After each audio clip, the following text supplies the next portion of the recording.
पहिले पहिले हम गवनवायनी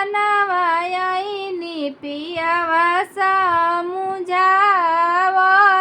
हो।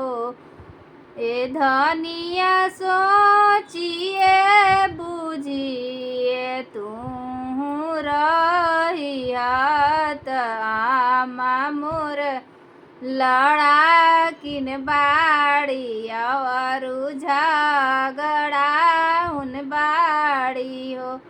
ए धनिया सोचिए बिचरिए तू रहियत आमा मोर लड़ाकिन बाड़ी अवरु झगड़ाउन बाड़ी हो।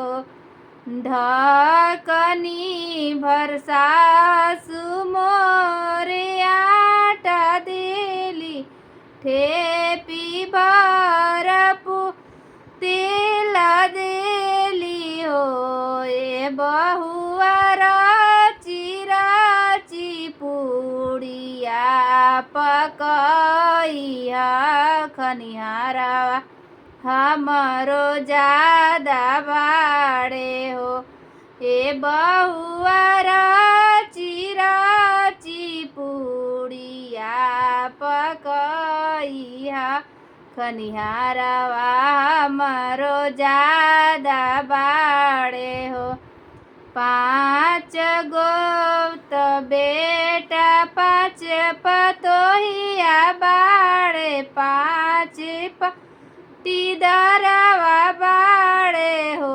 ए बहुआ लइका फइका बाड़े अनगी नीत बूढ़ाओ के बासी रखिया हो। ए बहुआ लइका फइका बाड़े अनगी नीत बूढ़ाओ के बासी रखिया हो। अतना बचन बहुआ सुनले सुनहु नहीं पावले हो।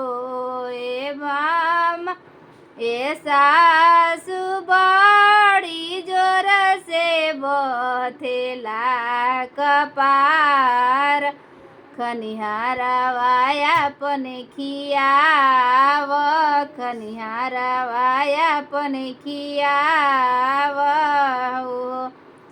अतना बचन सासु सुनहु नहीं पावले हो।